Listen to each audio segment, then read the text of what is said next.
Movie शुरू होती है और हम मेलिसा को देख पाते हैं। वो हम व्यूअर्स से कहती है अगले दिन से उसका समर वैकेशन स्टार्ट हो रहा है। इसी के साथ सीन शिफ्ट हो जाती है और मेलिसा और उसकी बेस्ट फ्रेंड मैनुएला उनके फ्रेंड डैनियल के घर पे जाती है। उसके घर पे पार्टी चल रहा था, उधर और भी लोग मौजूद थे।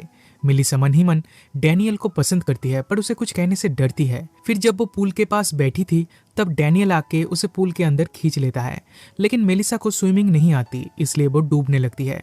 तब डैनियल उसे बचा लेता है और उसे सॉरी कहता है। फिर समर वैकेशन खत्म होते ही स्कूल फिर से स्टार्ट होता है। मेलिसा मैनुएला से कहती है उस दिन के बाद से डैनियल ने उसे एक बार भी कांटेक्ट तक नहीं किया, इसलिए वो अपसेट है। इसी दौरान उनके क्लास में एक नया लड़का आता है। उसका नाम है मार्को। उसने रिसेंटली इस स्कूल में एडमिशन लिया है। इसके बाद हमें मेलिसा की फैमिली दिखाई जाती है। उसके डैड जॉब के लिए बाहर रहते हैं। वो घर पे अपनी मॉम और दादी के साथ रहती है, पर उसकी मॉम और दादी के रिलेशन कुछ ठीक नहीं है। वो दोनों हमेशा झगड़ते रहते हैं। रात को मेलिसा एक क्लब में जाती है जहां उसकी मुलाकात डैनियल से होती है। वो उससे पूछती है तुम मुझे इग्नोर क्यों कर रहे हो।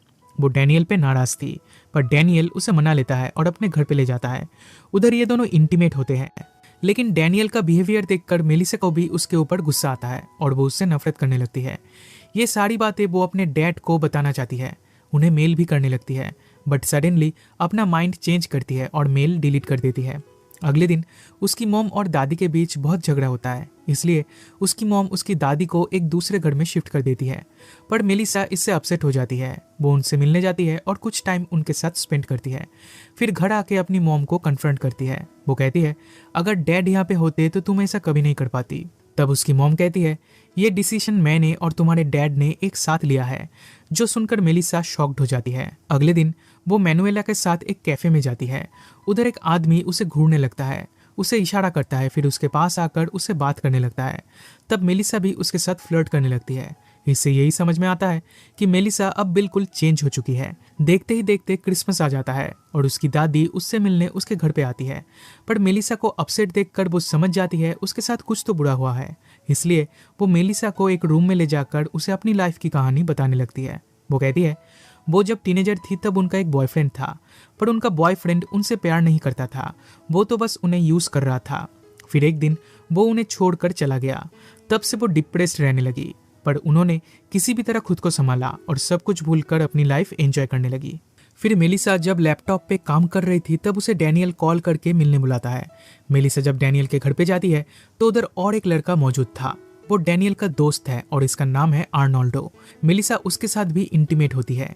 अगले दिन वो इसके बारे में मैनुएला को बताती है, पर मैनुएला को मेलिसा को लेकर चिंता होने लगती है। उसे लगता है इससे मेलिसा बहुत बड़ी मुसीबत में पड़ जाएगी। वो उसे इन सब चीजों से दूर रहने बोलती है, पर मेलिसा उस पर गुस्सा हो जाती है। रात को वो एक वेबसाइट पे लिखती है उसे इंटीमेट होना है और इसलिए उसे लड़के चाहिए। फिर स्कूल जाके देखती है उसकी डायरी उसके क्लासमेट्स पढ़ रहे हैं और उस पर हंस रहे हैं, पर उनमें उसकी बेस्ट फ्रेंड मैनुएला भी थी।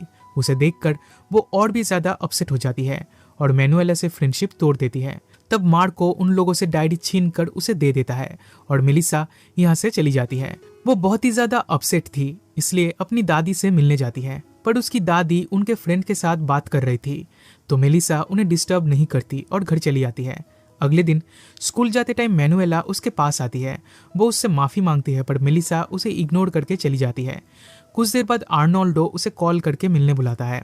वो उधर जाती है तो आर्नोल्डो उसकी आंखों पर पट्टी बांधकर उसे एक रूम में ले जाता है। उधर और भी लड़के मौजूद थे। ये वही लड़के थे जो डैनियल के पार्टी में थे। मेलिसा इन सब के साथ भी इंटीमेट हो जाती है। वो अब बिल्कुल चेंज हो चुकी है। स्कूल में उसके क्लासमेट्स उसका मजाक उड़ाते हैं, पर मेलिसा को इससे कुछ भी फर्क नहीं पड़ता। वो सोचती है वो जो कर रही है वही सही है। फिर रात को जब वो उस वेबसाइट को ओपन करती है तो उधर एक अननोन आदमी का रिप्लाई आया होता है। वो मेलिसा को एक होटल में बुलाया था और उसका एड्रेस भी दिया था। तो अगली सुबह मेलिसा उस होटल में जाती है। दूसरी तरफ उसकी मॉम उसके लिए एक डॉग खरीद के लाती है ताकि मेलिसा का लोनलीनेस दूर हो सके। पर मेलिसा अपने रूम में नहीं थी। उन्हें उसकी डायरी मिलती है और उसे पढ़कर उसकी मॉम शॉक्ड हो जाती है। पर तभी उन्हें न्यूज़ मिलती है कि मेलिसा की दादी की डेथ हो चुकी है। उनकी नर्स उन्हें ये न्यूज़ देती है। तब मेलिसा की मॉम भागते हुए उधर पहुंचती है। इधर मेलिसा जिस आदमी से मिलने गई थी वो एक साइकोपैथ है। वो मेलिसा को फोर्स करता है, उसे पनिश करने के लिए कहता है। ना चाहते हुए भी मेलिसा ऐसा ही करती है, पर कुछ ही देर बाद वो आदमी उसे पनिश करने लगता है। जो देखकर मेलिसा किसी भी तरह वहां से भागकर अपनी दादी के घर चली आती है। उधर उसकी मॉम मौजूद थी। वो कहती है, तुम्हारी दादी अब इस दुनिया में नहीं रही। ये सुनकर मेलिसा रोने लगती है और कहती है, मेरा इस दुनिया में अब कोई भी नहीं रहा। तब उसकी मॉम उसे संभालती है और कहती है, टेंशन मत लो, मैं हूं तुम्हारे साथ। फिर वो मेलिसा से उसकी डायरी के बारे में पूछती है। वो पूछती है, क्या ये सब सच है? तब मेलिसा को अपनी गलतियों का एहसास होता है और वो प्रॉमिस करती है ऐसा काम वो फिर कभी नहीं करेगी। अगले दिन वो स्कूल जाती है और मैनुएला के साथ फिर से फ्रेंडशिप कर लेती है। आज ही के दिन उनका फाइनल रिजल्ट आता है। वो जब अपना रिजल्ट चेक कर रही थी तब वो देखती है मार्को एग्जाम में फेल हो चुका है। इसी दौरान मार्को उधर आता है और वो मेलिसा को एक जगह पे ले जाता है। उधर दोनों कुछ देर बातें करते हैं। फिर मार्को उसे अपनी ड्राइंग्स दिखाने लगता है। उसने मेलिसा की भी ड्राइंग्स बनाई थी। फिर वो कहता है, मैं तुम्हें पसंद करता हूँ। वो मेलिसा को प्रपोज करता है और मेलिसा भी उसे हाँ कर देती है। देन डैनियल आता है। वो उसे एक पार्टी में इनवाइट करता है। फिर मेलिसा जब उस पार्टी में जाती है तब डैनियल पहले की तरह उसे टच करने लगता है, पर इस बार मेलिसा को बुरा लगता है तो वो पार्टी छोड़ के चली जाती है और एक लेक में कूद जाती है। नेक्स्ट सीन में हम मेलिसा को उसकी मॉम के साथ देखते हैं। वो अपनी दादी के कब्र के पास आई थी। वो अपनी गलतियों के लिए अपनी मॉम को सॉरी बोलती है और उन्हें हक करती है। इसी के साथ ये मूवी यहीं पे खत्म हो जाती है।